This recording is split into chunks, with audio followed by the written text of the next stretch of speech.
በስመ አብ ወወልድ ወመንፈስ ቅዱስ አሐዱ አምላክ አሜን። ስብሐት ለእግዚአብሔር አምላክነ ያለ ዘፈጠረ ከመ ናምልኮ ስብሐት ለማርያም ማምላክ እግዝእትነ ወመድኃኒትነ ስብሐት ለመስቀሉ ክርስቶስ ዕፀ መድኃኒት ኃይልነ ወፀወንነ። ክቡራን አበው ሊቃውንተ ቤተ ክርስቲያን በየማዕረጉ ስማችሁ ቤተ ክርስቲያን ቤታችን እግዚአብሔር አባታችን ድንግል ማርያም እናታችን መንግሥተ ሰማያት ርስታችን ብላችሁ ጋብቻችሁን በቤተ ክርስቲያን የፈጸማችሁ ውድ ልጆቻችን ሙሽሮች፣ እንዲሁም በዚህ የቅድስና ስፍራ የተገኛችሁ የክርስቶስ ኢየሱስ ሙሽሮች ምዕመናንና ምዕመናት ሁላችሁም በእግዚአብሔር ፍጹም ሰላም እንደምን አደራችሁ? አቤት እግዚአብሔር ይመስገን ብለን ስሙን ቀድስ ክብሩን እንወርስ ዘንድ ሊምረንና ሊያስተምረን ይቅር ሊለን የሰበሰበን የፍቅር ባለቤት የዘላለም አባት የሰላም አለቃ የነፍሳችን ቤዛ የድንግል ማርያም ልጅ ጌታችንና አምላካችን መድኃኒታችን ኢየሱስ ክርስቶስ ስሙ ለዘላለም የተመሰገነ ይሁን። ሁሉ ዘይሰቲ እምዝ ማይ ይጻለ ዳግመ የዮሐንስ ወንጌል ምዕራፍ 4 ቁጥር 14 ለአምላካችን ለእግዚአብሔር ቅዱስ ፈቃድ የምንማማርበት የትምህርታችን ርዕስ የሆነው ይህ ኃይለ ቃል ሁሉ ዘይሰቲ እምዝ ማይ ይጻለ ዳግመ፣ ከዚህ ውሃ የሚጠጣ ሁሉ ዳግመኛ ይጠማል ወይም ሁለተኛ ይጠማል። ይህንን ቃል የተናገረው ለስም አጠራሩ ክብር ይግባውና ጌታችንና አምላካችን መድኃኒታችን ኢየሱስ ክርስቶስ ነው።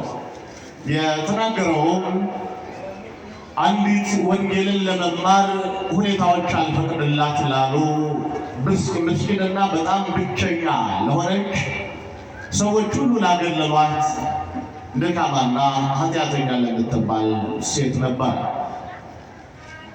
ጌታችንና አምላካችን መድኃኒታችን ኢየሱስ ክርስቶስ በአደባባይ፣ በለቅሶ ላይ፣ በሰርግ ላይ ብቻ በተለያዩ ቦታዎች እየተገኘ አስተምሯል።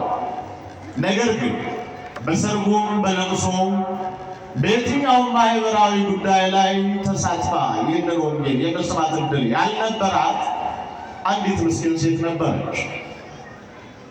ጉዳዩ ከማህበረሰቡ ጋር እንዳትቀላቀል የሚያደርጋት አሁን ዓለምን የበከለው የዘረኝነት ጉዳይ ነው። አንዲት ምስኪን ሴት ብቻዋን በአንድ ትልቅ ሀገር ላይ አንዲትን ሴት በማግለል ትልቅ ተብሎ የሚኖር ብዙ ማህበረሰብ ነበረ። እሷ ሳምራዊት ናት፣ እነሱ አይሁዳውያን ናቸው። በዚህ ላይ ኃጢአተኛ ናት። በእነርሱ አነጋገር እነሱ ጻድቃን ናቸው። ስለዚህ ውሃ ሲቀዱ እንኳን ከእነርሱ ሴቶች ጋር አብራ ውሃ የመቅዳት ዕድል አልነበራትም። ወደ ውሃው ምንጭ አብራ እንድትወርድ አይፈቀድላትም። ገበያ ወጣ ከእነርሱ ሴቶች ጋር እኩል የመግዛት መብት አልነበራትም።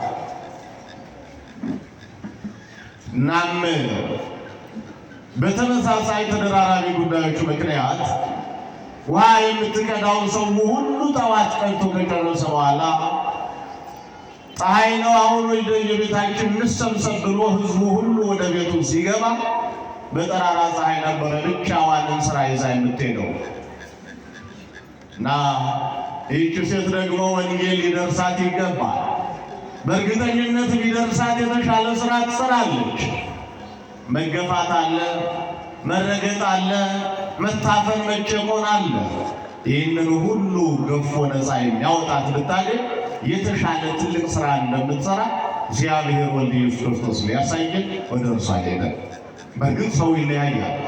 አሁን ተጨቁኗል የምንለውን ማህበረሰብ ነፃ እናውጣት ብንለው ካልበላዋችሁ ነው የሚል፣ ካልረገጥኳችሁ ነው የሚል። ትላንት እንዲነበርኩ ዛሬ እንዲልብላችሁ እንጂ ትላንት እንዲነበርኩ ያ ነገር መደገም የለበትም አይልም። ይሄ ለምን ይሆናል ካላችሁ ሰው እንስሳ ሲሆን፣ በእርግጥ ሰው እንስሳ ነው። ነገር ግን የሚያስብና የማያስብ የሚባል እንስሳ አለ።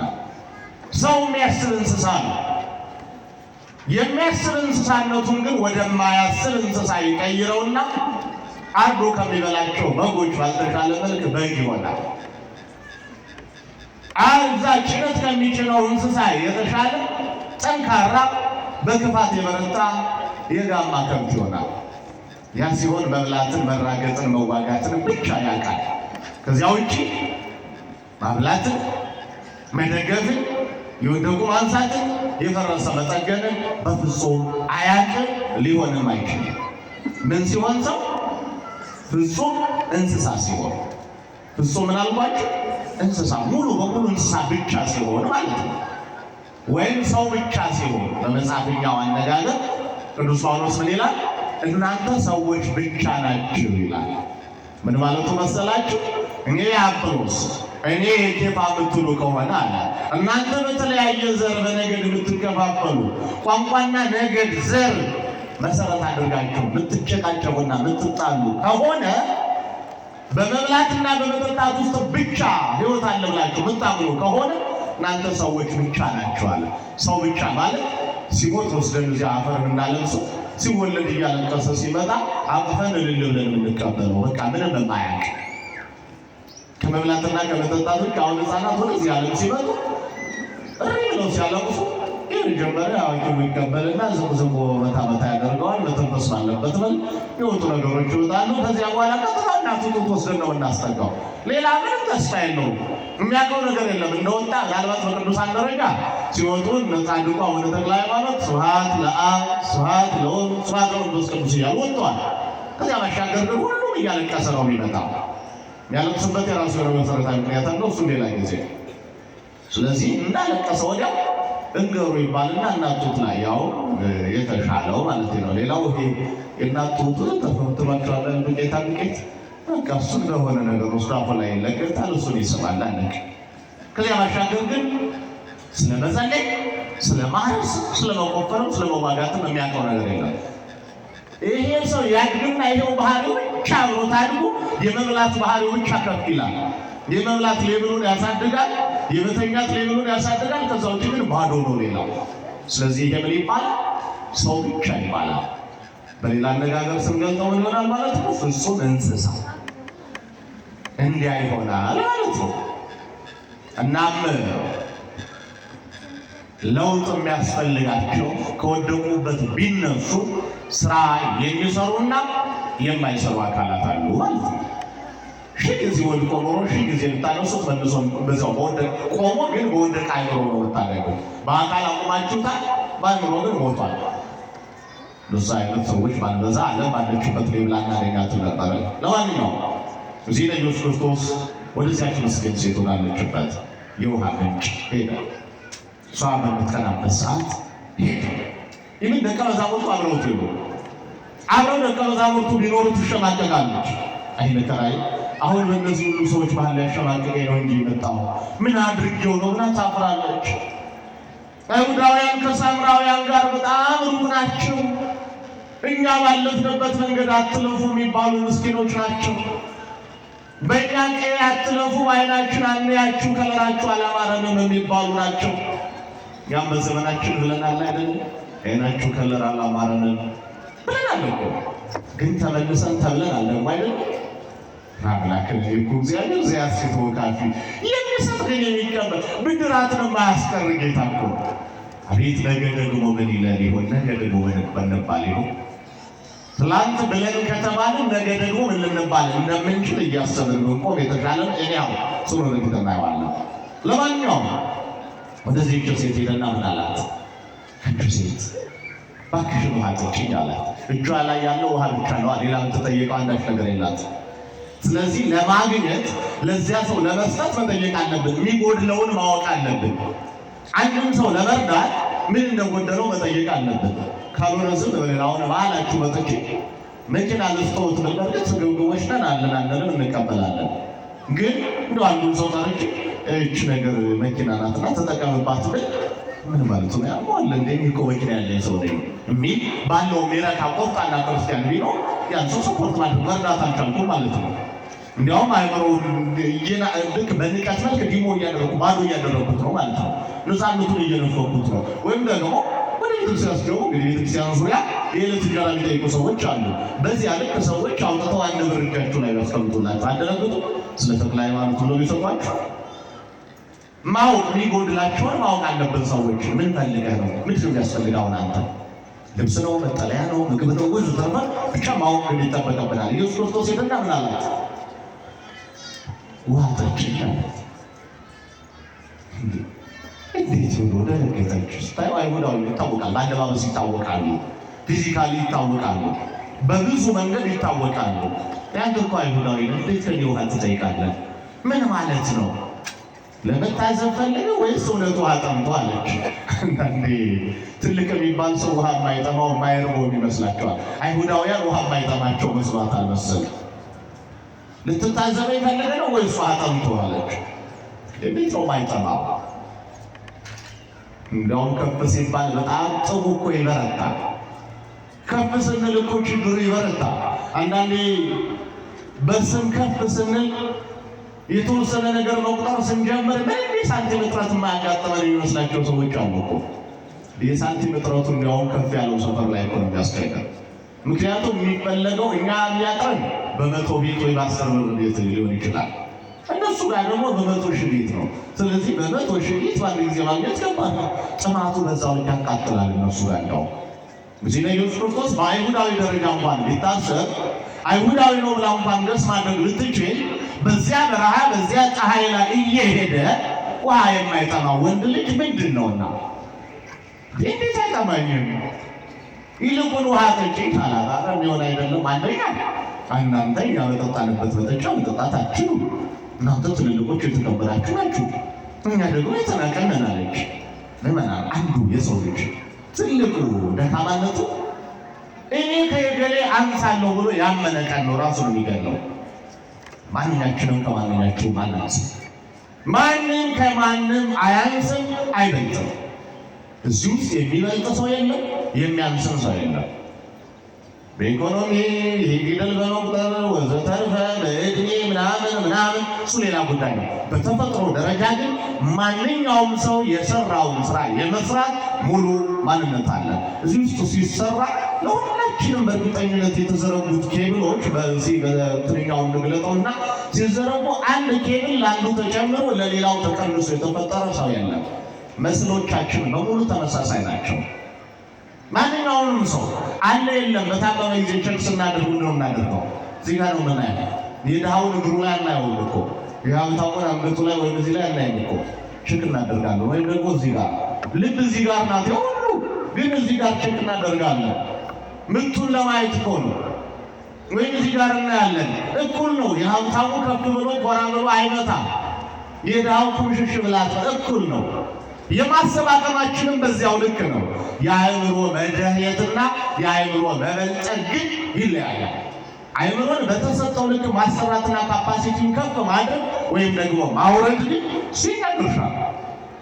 እችላለሁ ብለን ካሰብን የማንችለው አንዳች ነገር አይኖርም። ኃጢአት እንኳን መስራት እንችል የለ እንኳን ጽድቅ መስራት፣ ድሃ መሆን እንኳን ይቻል የለ እንኳን ሀብታም መሆን ይበዛተራ ነገር እኮ ነው። ድሃ መሆን እኮ ነው የሚከብደው።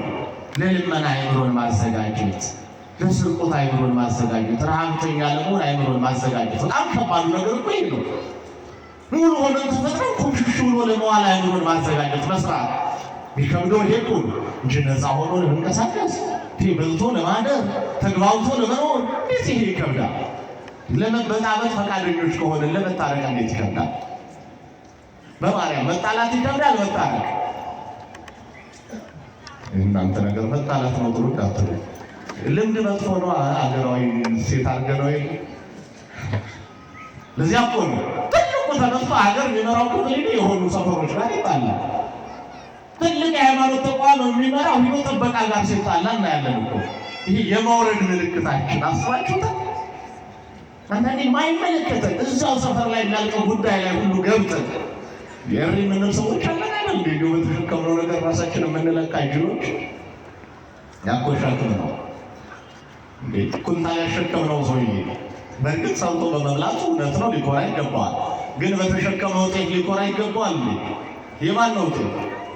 መኩራት ካስፈለገው እኮ የእኛ ነው ያለው፣ እሱ ተሸካሚ ነው። ስለዚህ እኛ መሳሪያ የተሸከምነው እኮ ፋብሪኬሽኑን የተበረኩ የሰሩ ሰዎች እኮ እንጂ ልንተኩስ የገዛን ሰዎች ነው ያንቀባረራል። እሱ መግደያ እኮ ነው ያዝነው።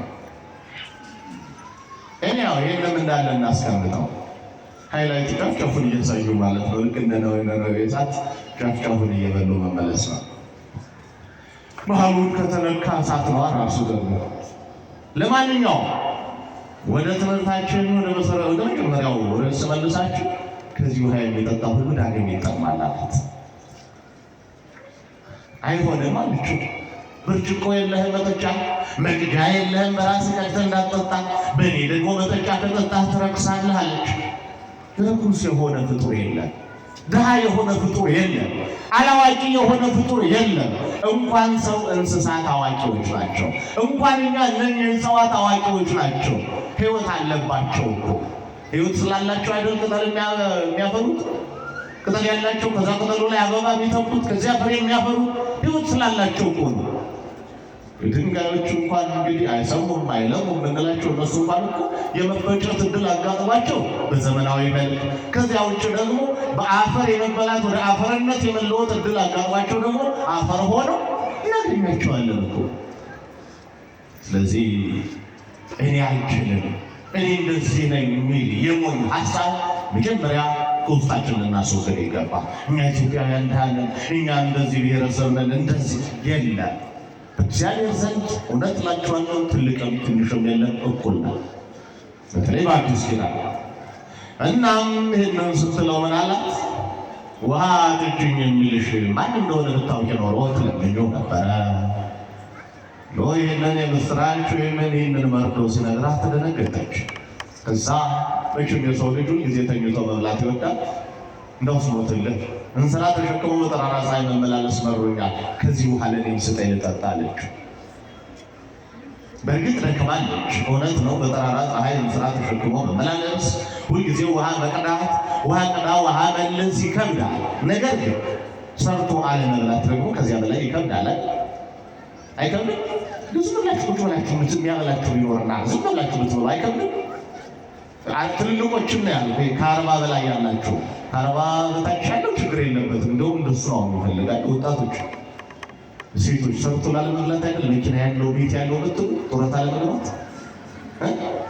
የሚጦር ወንድ ፍለጋ ጭራሽ እኮ አስተኝቶ ወጥም አትስሪ አትጉረሽን የላብሮስሽ የሚል ባል እኮ ይፈልጓሉ። ወንዱም እንደዚያው ወጣ ብሎ እንደሰው ሰርቶ እንደመግባት መጦር የሚፈልግ ሸክም መሆን የሚፈልግ ይሄ ጾም ለሰው ልጅ አልተፈቀደም። በእንስሳት ደረጃ እንኳን የግድ ሳር ታቀርብላቸዋለህ እንጂ ሳሩን ማግኘት የነሱ ድርሻ ነው።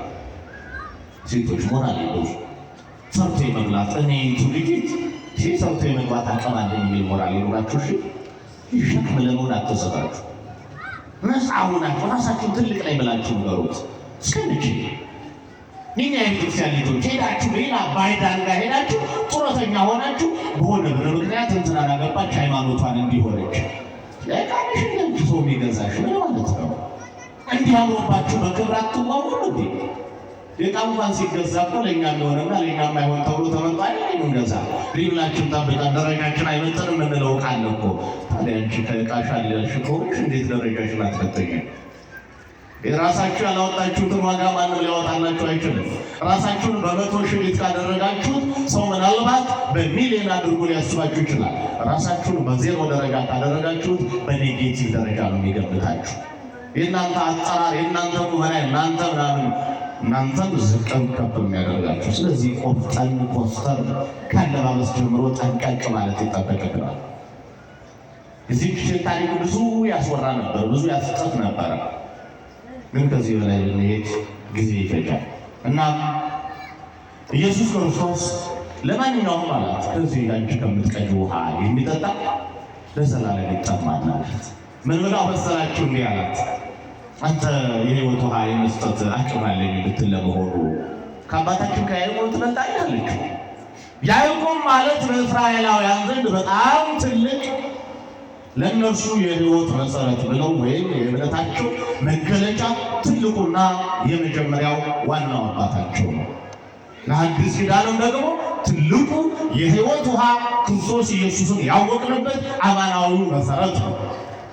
ከብሉይ ወደ አዲስ እናመጣው። ከዚያ ባሻገር የክርስቶስ ኢየሱስን የእረኝነት የእውነተኛ እረኝነት ምሳሌ ያየንበት ጠንቃቃና ቆፍጣና እረኛም ነበር። እና እሱን ጠቀሰችለት። አንተ በጣም የሚያውቀው አሁን ዘዋ በነዘንታ አስቆጣለች ወቱ ሰመሳ ከሰተው አፍተ መሬቶ ወቱን ይሰጥ ማባቂውን ይሰጥ። እሱ መጣ፣ ጉድጓዱን ከፈተ። ከዚያ በኋላ ህዝቡ ጠጡ፣ ማነው እንስሳቱ ጠጡ፣ እሱም ጠጣ፣ ረካ። ለሌሎችም ያንን ጉድጓድ ነፃ አደረገው። አንተ ከሱ ትበልጣለህ? እውነት ይሄን ጉድጓድ ከፍቶ ማጠጣት ከቻለው ከያዕቆብ አለች። አንዳንድ የሰዎችን ሌብል አለማወቅ በአዋቂና በታዋቂ መሀል ያለ ልዩነት ቤተክርስቲያን እንደሚበጠበጣት ማለት አይደል? አዋቂዎች ቤተክርስቲያን ተቆጣጥሯት ወጡ ሲሏችሁ ጧፍን ተሸከማችሁ ድንጋይ ትወጣላችሁ። ማነው ታዋቂዎች? ታዋቂዎች የቤተክርስቲያን ልጆች አባቶች ሲናገሩ ደግሞ አባ ገሌ ናቸው እና ከአባ ገሌ በላይ ማን ሊመራችሁ ነው እንዴ? ይህ ያዕቆብ ታዋቂ ነው። ኢየሱስ ክርስቶስ ደግሞ አዋቂ ነው። ሁሉን አዋቂ ማዕበረ ንዋት። ኢየሱስ ክርስቶስ ያዕቆብን የፈጠረ ነው። ያዕቆብ ደግሞ የኢየሱስ ክርስቶስ የእጁ ስራ ነው። አንዳንዴ ተማሪዎች መምህራኖቻቸውን ቀድመዋቸው ታዋቂ ጮሌ ይሆናሉ። ከዚያ በኋላ ጧፍ ሲያስመሩት ይከርማሉ። ለሆነ ቀን ግር ብሎ የሚወጣ ለስጋው ደግሞ ምንም የሌለ ከማጨብጨብ ልክ ከማለት መንገድ ከማጣበብ ውጭ ስጋው ደግሞ ላይ የሌለ በዜሮ የሚባዛ ማርያም ታማልዳለች። ትረሻውን ከፍ ከፍ የሚያደርግ እንዴት ታማልዳለች? ለምን? ወዴት? የለም። ምን ስለሆነች? የለም። ኢየሱስ ክርስቶስ አምላክ ነው። እንዴት? እኔ እንጃ። እና ታዲያ እኔ እንጃ የሚል ክርስቲያን በዚህ ዘመን ለቤተክርስቲያን ሸክም ሊሆን ይገባል እንዴ? ይህንን አለማወቅ እኮ ሞት እኮ ነው። ከታጉልኝ እኔ ሁልጊዜ የሆነ ጭንጭ አይነት ይመስላል መሰለኝ ትምህርት እና ታዲያ እኔ በዚህ ልክ ኮስተር ካለው አታኖረኝ የሚያኖረኝ ሰማያዊ ጌታ ቀብራራ ኑሮ የሚያኖረኝ መድኃኒዓለም ካለ ገብረ ልዩ መናገር ነው እንጂ እናቴ የካህን ውሸታም ላይ ጋዜጠኛ ውሸታም እኮ ከእግዚአብሔርና ከሰው ዘንድ ነው የሚጣላው። እንበልና 50 ሰው አልቆ 2 ሰዎች ቆሰሉ ብሎ አንድ ጋዜጠኛ ቢያወራ እግዚኦ አቤት ይድፋአሪስ ደግሞ አንደኛውን ውሸቱን አበዛ አይልም። ካህን ደግሞ ሲዋሽ እግዚአብሔር ያዝናል፣ እናንተም ታዝናላችሁ። ታዝባችሁ ለምዳችሁን ዝም ትላላችሁ። ስለዚህ በማባበል ልጆች ኑሮን አስለን እንደገና እናንተም በውሸት ደግሞ አስለን መኖር በምን ትከሻዬ እናት ልጆቹ ትከሻ ይህ ሁሉ ህዝቡ በውሸት አስላ መኖር አይቻልም። ስለዚህ ስጋው ደግሞ ካልተቀበላችሁላችሁ ምንድናችሁ ማለት ነው? ባዶ ሆነናል፣ ተያይዘን ከስረናል። የወንጌል መማር እንዲቁጭ ብሎ ፀሐይ የመመታት ውጤቱ ለስጋው ደግሞ መምቃት የእግዚአብሔር ለመሆን ለመማረክ ብቁ መሆን። አሁን እናንተ ሊበሰለ የሚያምርዝ በስጋው ደግሞ እንዲታገው አያምርም? ደስ አይልም? አሁን ስታዩት አልቀናችሁ? ታዲያ ልብሱ ብቻውን አይለበስ መስፈርት አለው። ግን በጣም ቀላል መስፈርት፣ አለመስረቅ፣ አለመዋሸት፣ አለመዘሞት፣ አለማመንዘር። በቃ ይህ ደግሞ በጣም ቀላል ነገር ነው አይደል? ከመስረቅና ካለመስረቅ የቱ ይከብዳል? አለመስረቅ ነው ቴሌቪዥን ሰው አይባልም። መስረቅ ከባድ ነው። ዋሸት ከባድ ነው። አንድ ውሸት ዋሻላችሁ፣ ያንን ለመሸፈን ሌላ ውሸት፣ ከዚያ ያንን ለመሸፈን ያንን ለመሸፈን ሳታስቡት ቤችን ይሰርታችሁ ውጭ በውሸት። ከዛ በኋላ ሰው ሁሉ የሚያውቃችሁ እሱ እንኳን ይዋሻል ላይ እውነቱ ነው ብለን ይላሉ። እውነት እንኳን እያወራችሁ የሚያምናችሁ የለም። ስለዚህ ይህችን ሴት ኢየሱስ ክርስቶስ አንተ ከያዕቆብ ትበልጣለህ አለችው። ያዕቆብ ማለት እዚያ እረኞች ተሰብስበው በጎቻቸውን ውሃ ሊያጠጡ የውሃውን ጉድጓድ ከበው ቁጭ ብለው፣ በዚያ ዘመን እንዳሁኑ ያንም ሰላም የለባቸው እና ከውሃ ጉድጓድ ነው ሁሉም እየቀዳ የሚጠቀመው። አሁን በየቤታችን የመጣውን ቧንቧ እንደ ኤግዛምፕል እንውሰደው። ገፈርሳ ነው አይደለመሸው። ስለዚህ ያንን ጉድጓድ በስርዓት እንጠብቀዋለን አይደለም። ማንም ምንም እንዳይጨምር እኮ ጥበቃ ነው በስርዓት። ባይጠበቅ ምን ይሆናል? የተሻለ ነገራት ነው የሚጨምርበት እኮ አልቀናባለን ማለት ነው። ያንዳንዱ ይጠበቃል፣ በደንብም ይከደናል። ልክ እንደዚያ ሁሉ በዚያ ዘመን በነገራችን ላይ ስልጣኔ ነው ከዛ ነው የመጣው። ያን ጉድጓድ ለ50 እና ለ60 ነው ይከድኑት የነበረው። ትልቅ ድንጋይ ነው። ሰው ሲሰበሰብ እረኞች በሙሉ በጎቹም እረኞቹም እየጠማቸው ቁጭ ብለው ይጠብቃሉ። ከዚያ ሁሉ ሲሰበሰቡ ወደ 60 ወደ 50 ሲሆኑ ገና ድራቶች ያለው ይመረጥና ያን ጉድጓድ ከፍቶት ነው የሚጠጣ። ያዕቆብ ሲደርስ መንገድ እየሄደ ቁጭ ብለዋል። ምን ሆናችሁ ነው አላቸው። ውሃ አሉና ጠጣ ከብቶቹ፣ እኛ ምን እንጠጣ እና ታዲያ ምን ይጎልታችኋል? ለምን አትጠጡም? ማለት እንዴ እያየሁ ይሄን ድንጋይ ማን ያነሳዋል አሉት። ለምን እንዴት ትልቅ ነው ይሄን ድንጋይ ከፍቶ የሚያጠጣልን የለም ማለት ቆይስ ዞር በማለትና እነሱ እንግዲህ ነገራቸዋል 50 እና 60 ሰው ነው የሚያነሳ ያዕቆብ ግን ባንዶቹ በድንጋይ አድርጎ ከፈተው ከዚያ ጠጡ። ይሄ በታሪክ በእስራኤል ምድር ሞላው እንዳለ መጽሐፍ ቅዱስ ላይ ተመዘገበ። የእስራኤል ታሪክ ሲመዘገብ የክርስቲያኖች ታሪክ ነው የሚመዘገብ። የኢትዮጵያውያን ታሪክ ሲመዘገብ የኢትዮጵያ ኦርቶዶክስ ተዋሕዶ ቤተክርስቲያን ታሪክ አይደል እስካሁን የነበረው። እሱን ለማስቀረት ነው አይደል ድካማችን ብዙዎቻችን አይቀርም። አትድከሙ እየጎላ ይሄዳል። የነግራኝ የነጉዲት ወዘተርፈ የእነሱ ድካም በሙሉ አጉልቶ እኛን እንዲህ ነፃ ህዝቦች አደረገ። የኢትዮጵያ ሰላም እኛ ስለደከምን አይደፈርስም። ይልቅ ስለ ሰላሟ ብንደክም የተሻለ ከፍ እናደርጋታለን።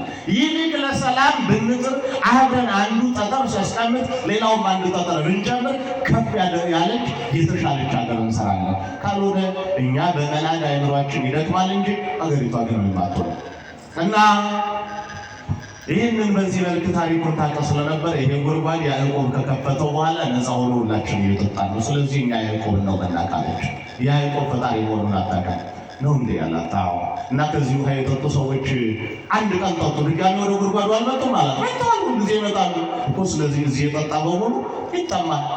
አንቺ ዛሬ ያለሽ ወላጆችሽ ቀልተው አጠጥተውሻል፣ ግን አሁንም እየተጠማሽ ትመላለሻለሽ። በየቀኑ ባዶውን ስራ ይዘሽ ወደዚህ ውሃ ትመጫለሽ። ሁሌም እየተጠማሽ ነው። እኔ ከምሰጠው ውሃ የሚጠጣ ግን ለዘላለም አይጠማም ማለት እግዚአብሔር ልጆች በዓለም ከሰበሰብነው ስልጣን ምናልባት ለተወሰነ ጊዜ ልንረካ እንችላለን፣ ግን መጠማት አለ። አጋጥሟችሁ የሆነ ሰሞን ከፍ ብላችሁ ከዛ ወርዳችሁ ተርግጧቸው ከነበራችሁ ሰዎች በታች አድርጓችሁ አያውቅም? አጋጥሞን አያውቅም? በታሪክ አላየን? ቁርስ የሆነ ስቴት፣ ምሳ የሆነ ስቴት እየቀያየርን አስቤዛ ኢትዮጵያ ውስጥ አስጠልቶን ከሌላ ሀገር ኤክስፖርት እና ኢምፖርት እናስደርግ የነበሩ ሰዎች ባቄላ አሹቅ፣ ሽምብራ ዱቤ ቀሮብን የእርዳታ እህል በየዋሻው ተደብቀን ስንበላ አልነበረም? እሱም አልገኝ ብሎ አፈር እየበጠበጠ ሲጠጣ የነበረ ህዝብ አልነበረንም በዘመናችን? አሁን ዛሬ የተጫማናቸው ጫማዎች ሀገር ውስጥ ያሉት አልመጥነን ብለው ምናልባት ሚሊየንስ ዶላር አውጥተን ተጫምተን እንዲያም ለብሰን ሊሆን ይችላል። ነገር ግን እውነት እላችኋለሁ በመንበርከክ እንሄዳለን። በባዶ እግራችን እንሄድበት የተሻለ ጸጋ ቢኖር እናስባለን። በመንበርከክ እንሄዳለን። እግዚአብሔር ይችላል መክፈል። በትህትና እስካላገለገልነው ድረስ ዝቅ ብለን እስካልታዘዝነው ድረስ እግዚአብሔር ከፍ ማድረግ በጣም ከዛ ወርዶ መፈጥፈጥ ያውቅበታል። ስለዚህ በሀብት ከፍ ያደረጋቸው በእርግጠኝነት ነገ መጠማት አለ፣ መቸገር አለ። በጤና እግዚአብሔር ከፍ ያደረጋችሁ ነገ ጤናን መጠማት አለ። ዛሬ ሮጦ ማምለጥ የቻለ እስኪ አረጋውያን ትላንት ሮጣችሁ እንደምታመልጡት ነው እንዲ አሁን ያላችሁት? እንደዚያ ቢሆን ከዘራ ለምን ያዛችሁ? ደግሞ ነገ ከገዘራው በላይ ተደራቢ ሰው እኮ ገና ትፈልጋላችሁ። በእርግጥ እግዚአብሔር እስከዛ ድረስ ያን መከራ አምጣባችሁ በጊዜ መሰብሰብን መታደል ስለሆነ ደጋፊ ያስፈልጋል። ከእሱ ባሻገር ጭራሽ አንሱኝና ጣሉኝ አጉርሱኝም አለ ወደ ሕፃንነት መመለስ። ስለዚህ ኃይልን መጠማት፣ ጉልበትን መጠማት፣ አቅምን መጠማት መኖሩን አውቀን አሁን በጉብዝናችን ወራት እግዚአብሔርን ልናስበው ይገባል። ስልጣንን መጠማት መኖር እንደሚኖር አምነን አሁን በስልጣናችን ባርነትን እንልመደው። ዝቅ ብሎ ማገልገልን ማለት ነው። ሰው በጣም ከፍ ሲል በነገራችን ላይ በጣም ዝቅ ማለቱ ሊረዳ ይገባል። ለማገልገል መሾማችን ሊገባን ይገባል። አንድ የቤት ሰራተኛ ከየትም አናቃትም እኮ መጣች፣ ቤታችን ገባች፣ ስራ ልታግዘን ሙሉ ቁልፍ ተሰጣት። ይሄ ቂቤው ነው፣ ይሄ እንትኑ ነው፣ ይሄ እንትኑ ነው ተባለች። በዚያ ቤት ውስጥ በአጠቃላይ በኪችኑ ውስጥ ምን ሆናለች ማለት ነው? ሙሉ በሙሉ ባለስልጣን ሆናለች። ካላወቀችበትና ያገኘችውን እያወጣችሁ እየተቀባችሁን እየደፋችሁን እየሰጠችሁን ካስቸገረች ምንድነው ልትሆኑች ነው? ደሞዟ ተቆርጦ ተገርፋ ነው አልትባረሩ። በተለይ ሀገር ሴቶች ደግሞ ከባድ ናቸው እኮ እናንተ ስትቀጠሩ እንጂ ስትቀጥሩ አይታል። ሰው ከሱ የተፈጠረው ልቆ አይመስላችሁ? መጣሻ ያው በላሽ አሁንማ እንትን አወጣሽ እኮ እናንተ እንጀራ ሆኖ ትገርሙኛላችሁ። እናንተ እኮ ሰው ቤት ነበራችሁ፣ በተለይ ለሰው ሀገር ደርሳችሁ መጣችሁ። ማን ይሙት እዚያ በቃልቹ የመጣ የነበረ ሰው ሲመጡ መንከባረር ይገባዋል። በማርያም ስለምንተዋወቅ እኮ ነው። እህቶቻችሁ አይደሉም?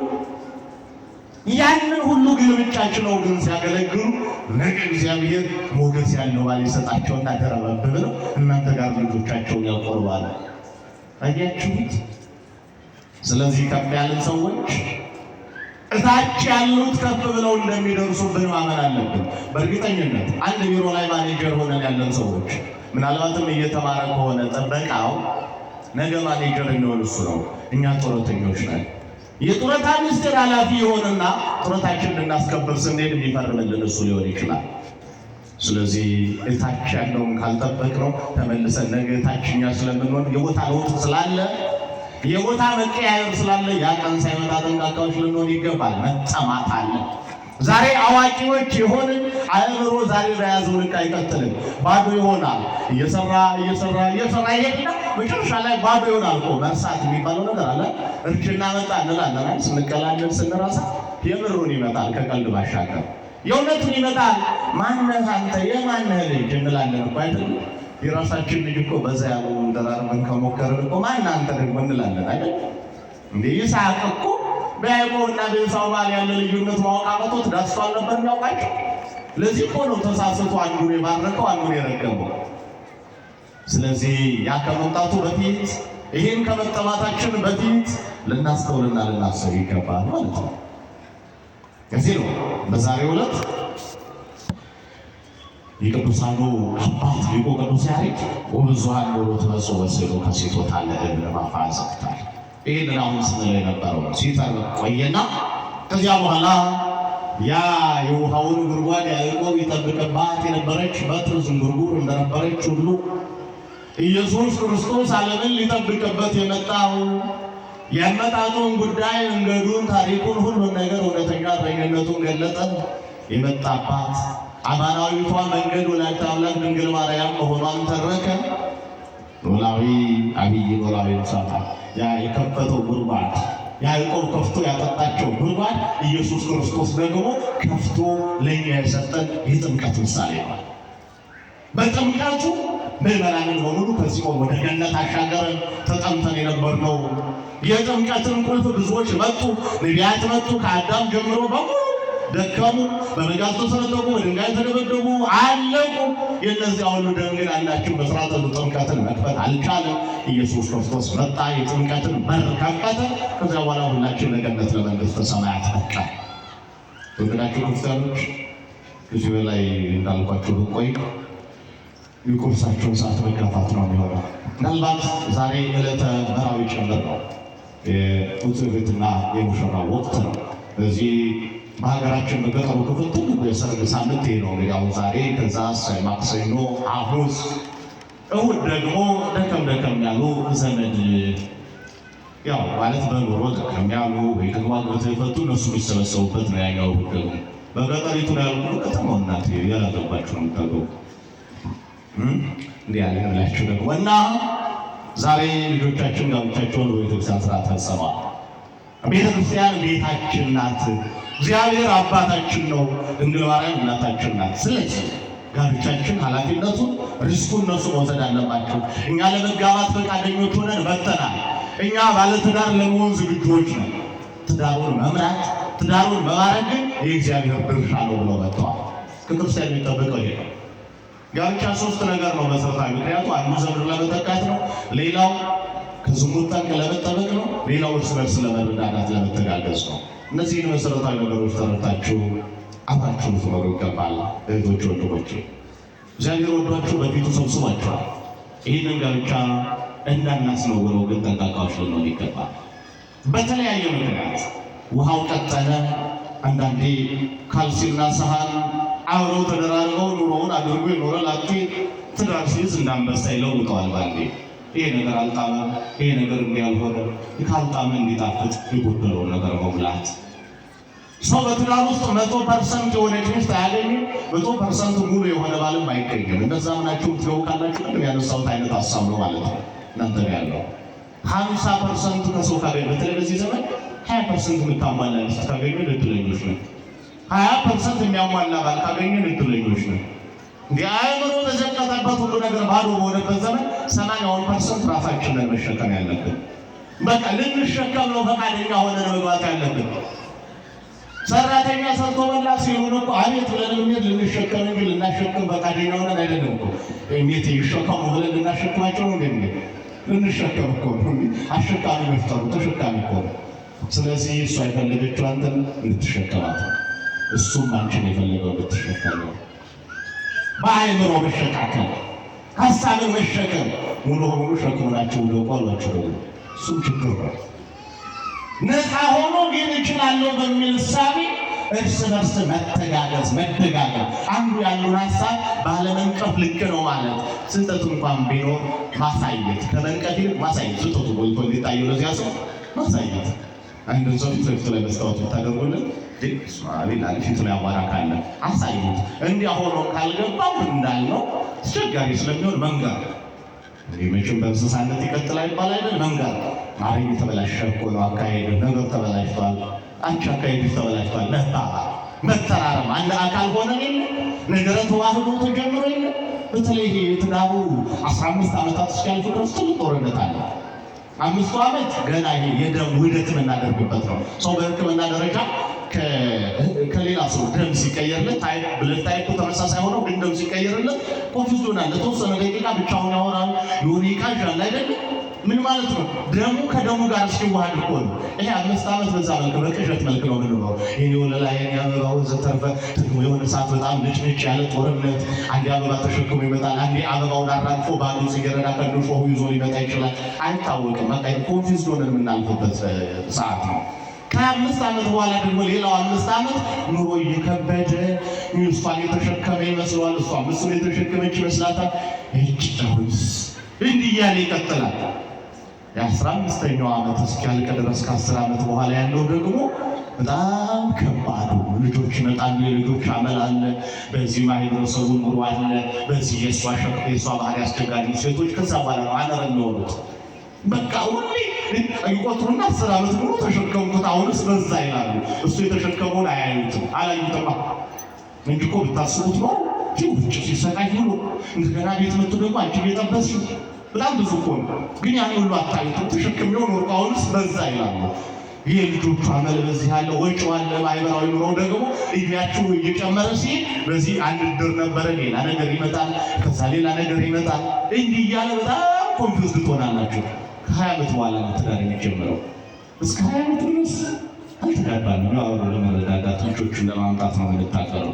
እስከዚያ ድረስ የዝም መደጋገፉ ነገር አለ፣ ልጆች የማፍራት እሱ ነው። ከዚያ በኋላ ነው ትዳር የሚኖር። ይገባናል፣ የኑሮ ጣዕሙ ይገባልና ሁላም ተነሱም ያው እኮ ነው መኖር አይቀርም እንላለን። በእኛ ቤት ተስፋ የቆረጥን መስሎ ነው አይደል? አይደለም። በቃ አሁን ሰው መሆን ጀመርን ማለት ነው። መሳደብ እናቆማለን፣ መጨቃጨቅ እናቆማለን።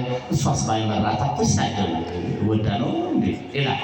ይረጋጋና እስኪ ተሸከማትን ታመጣለች፣ ዝም ብላ ትስል እስኪ ትሳደብ። ሙዚቃ ራዲዮ ቅድም እየሰማው ነበር፣ በቃ ልስማት ይላል። እሷም እንደዛው ቅድም እኮ ኢቲቪ እያዳመጥኩ ነበር፣ በቃ ይጮህ እስኪ ልስማው እንደዛ። አያችሁት? መታታውን እንጀምራለን።